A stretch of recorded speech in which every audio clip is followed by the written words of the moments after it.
La cérémonie d'ouverture de la première session du séminaire international de renforcement des capacités des arbitres de haut niveau de taekwondo portant sur les compétitions de combat s'est tenue dans une belle ambiance ce jeudi 24 novembre à la Riviera Palmeraie. Défilé des 24 délégations suivi de l'hymne national ivoirien. Projection du film institutionnel relatif à la candidature de la Côte d'Ivoire pour l'organisation de la finale des Grands Prix et la Coupe du Monde par équipe 2017. Cette importante rencontre, la 89e du genre, qui se déroule pour la première fois en terre africaine, mobilise 153 arbitres de 24 pays. Invité de marque, le général Ahmed Mohamed Fouli, président de l'Union africaine de taekwondo. Au nom du président de la Fédération mondiale de taekwondo, le premier responsable du taekwondo africain a souhaité la bienvenue à tous les participants et à leurs encadreurs.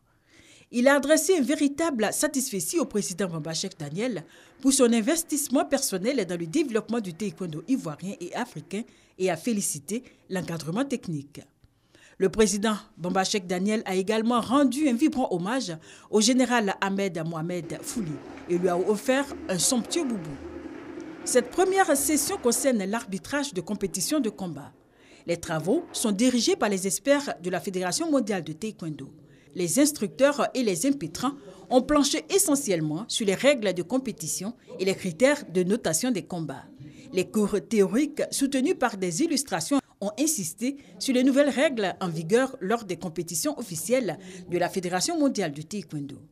D'abord en phase théorique, puis en pratique, avec quelques simulations sur le tatami dressé pour l'occasion. La Côte d'Ivoire était présente à ce séminaire avec 24 arbitres, dont 16 inscrits uniquement pour la session de l'arbitrage de compétition de combat. Les participants désireux de s'arroger la toge d'arbitres internationaux ont été évalués. Les résultats seront connus prochainement. Nous avons donc le privilège de bénéficier des premiers changements du règlement à venir qui prend donc forme dès janvier prochain. Et donc c'est une opportunité pour tous les Africains qui ont été là, mais aussi pour tous les autres arbitres venant de tout pays. Les instructeurs sont également heureux de cette formation, même s'il y a encore du travail à faire.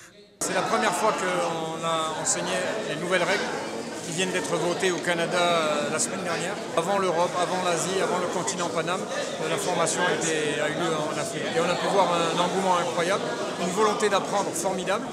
Ce n'est pas tout le monde qui va bien sûr réussir ce diplôme, mais il y a une vraie volonté et la formation est quelque chose de très important pour la Fédération mondiale. Et félicitations à l'initiative du président Bamba-Chek de s'être battu pour ramener ce séminaire ici en Côte d'Ivoire. Ils ont besoin de plusieurs compétitions. Ce stage de recyclage va aider pour le développement de l'arbitrage et le développement du taekwondo dans la région de l'Afrique. La seconde session de ce séminaire international de formation sur le POMC débute ce lundi 28 novembre pour prendre fin le 2 décembre prochain.